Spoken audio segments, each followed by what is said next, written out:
You've beaten the gym leaders and all 8 badges have been earned. That means there's one last thing to do. Challenge the Elite Four. When it comes to battling the Elite Four, we're going to do what Gens 5, 6, and 7 did and allow you to take on the Elite Four in any order that you choose. However, for this video, I'll be going in order. Lorelei, Bruno, Agatha, and Lance. Also, all 4 Elite Four members will have a full team of 6 Pokemon, because I never thought it made sense for them to not have a full team. They are the Elite, after all. First up, we have Lorelei. She specializes in Ice-type Pokemon and was generally fairly easy to take out when I was a kid playing Red and Blue. In this reimagined version of Gen 1, Lorelei's team will offer more of a challenge. Her team will be Alolan Ninetales, Dugong, Jinx, Cloyster, Blastoise, and her ace, Lapras. Now, I know that Blastoise isn't an Ice-type, but she's been known to use a Slowbro, which also isn't an Ice-type, so I feel using a Blastoise here is acceptable. As for Alolan Ninetales, it comes with a Snow Warning ability, which sets up the Hail, and in the Hail she's able to use Aurora Veil, which acts as a reflect and a light screen, and while holding Light Clay, it'll make Aurora Veil last 8 turns instead of 5. Dugong, Jinx, Cloyster, and Lapras are standard Pokemon when it comes to Lorelei, and honestly, I see no reason to change them. When you return to the Elite Four after having beaten the champion, Lorelei's team will be slightly different, but a lot stronger. Her team will now be Alolan Ninetales, Jinx, Alolan Sandslash, Blastoise, Lapras, and her ace, the Ice Terra-type Gliscor. Now hold on, don't leave me a hateful comment. The Ice Terra-type Gliscor fits in with Lorelei because of its ice typing, but it also still gets stabbed when using both ground and flying type attacks, which counters the counters to Lorelei's preferred ice typing perfectly. Ice is weak to fire, fighting, rock, and steel, and ground covers fire, rock, and steel, while flying covers the fighting weakness. Plus, it could still hold a Toxic Orb and gain health from its ability Poison Heal. As for Alolan Sandslash, it comes with either the Snow Cloak ability or the Slush Rush ability, with Snow Cloak boosting Sandslash's evasiveness in the Hail and Slush Rush doubling its speed in the Hail. Next up, we have Bruno. Bruno is known for his brawn and for being proficient with fighting types, despite having 2 Onix when he could have had a Primeape and a Poliwrath. But I digress. Battling him was also the only time a lot of us Gen 1 kids ever got to see him a champ. Upon challenging the Elite Four for the first time, Bruno's team will be Primeape, holding an Eviolite, Poliwrath, Hitmonlee, Hitmonchan, Hitmontop, and his ace, Machamp.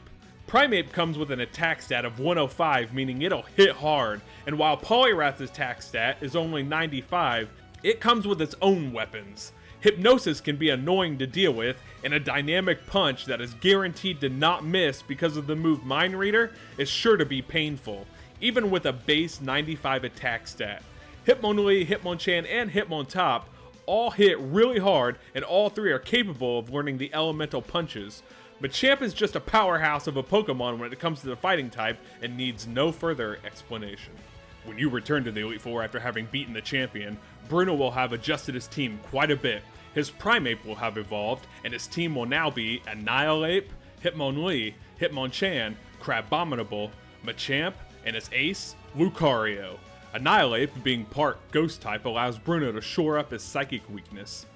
Despite Hitmonchan learning Ice Punch via level up, Crabominable comes with its own Ice type moves and gets stabbed for using them. Lucario is Bruno's secret weapon as he can Mega Evolve. Once he's Mega Evolved, he gets an attack stat of 145 and a special attack stat of 140, allowing him to be a mixed attacker. You couple that with Mega Lucario's ability and adaptability, and you've got a monstrous threat staring you down from across the battlefield. Lucario's Steel typing also allows Bruno to deal with his Fairy weakness. Agatha is next, and while she specializes in Ghost-type Pokemon, there were only 3 Ghost Pokemon for her to use in Gen 1. This is why she resorted to using Arbok and Golbat in the Gen 1 games, even though neither one of them were Ghost types. I mean, what else was she supposed to do? Use a team of Ghastly, 2 Haunters, and 3 Gengars? So yeah, Agatha's team in this reimagined version of Gen 1 is 1 Ghastly, 2 Haunter, and 3 Gengar. On to Lance. Nah, I'm just kidding. Agatha's real team will be Miss Magius, Houndstone, Alolan Marowak, Palosand, Decidueye, and her ace, Gengar. Upon defeating Agatha, you'll learn that she actually grew up on Alola, which is why half of her team is comprised of Alolan Pokemon. She used to have a crush on Professor Oak's cousin, Samson Oak, and would get annoyed when Samuel, that's Professor Oak's name, would come to visit because Samson would spend all of his time with Samuel. However, Agatha and her parents eventually moved to Kanto, and she grew fond of Samuel Oak, though in a platonic way, and they became friendly rivals. Nothing ever came of her and Samson after she left Alola, but when she looks at Professor Oak, she still sees her childhood crush, Samson. I know I didn't go over her team at all, but I felt her backstory needed told. When you return to the Elite Four after having beaten the champion, Agatha's team will have changed, but only slightly. Her team will now be Mimikyu, Houndstone, Alolan Marowak, Palosand, Gengar, and her ace and trusted starter since she was young, Decidueye.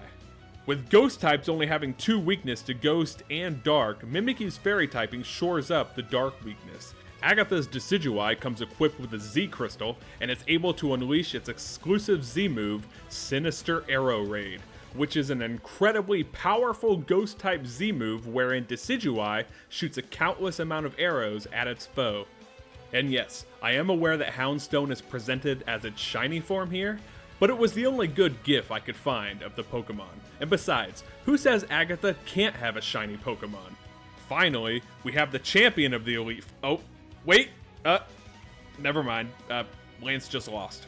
Lance's team for the Elite Four will be Gyarados, Aerodactyl, Kingdra, Charizard, Alolan Exeggutor, and his ace, Dragonite. When it comes to Gen 1 Dragon types, Lance faces the same problem that Agatha faced.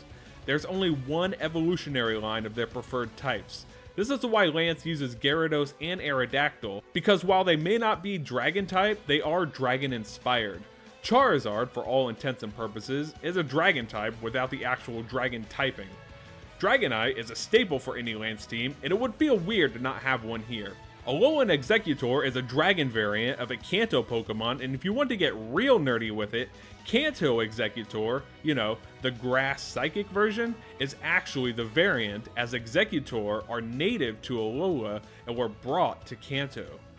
Kingdra is an evolution of a Kanto Pokemon and gains the Dragon typing, so it also fits here on Lance's team. When you return to the Elite Four after having beaten the champion, Lance will have a full team of Dragon types. His team will be Alolan Exeggutor, Kingdra, Dragonite, Salamence, Hydreigon, and Charizard. Now, I know that Charizard isn't actually a Dragon type, but Lance's Charizard can Mega Evolve into Mega Charizard X, which turns it into a Fire Dragon type and thus complementing Lance's Dragon type specialty. It also has a whopping 130 attack and special attack stat, allowing Charizard to be a mixed attacker. And that was the Elite Four. I know that there's a champion battle still, but considering the champion is your rival, I feel that it's best we save that for when we go over your rivals' teams. Let me know what you thought of the Elite Four, and I'll see you on Friday for the rivals' teams.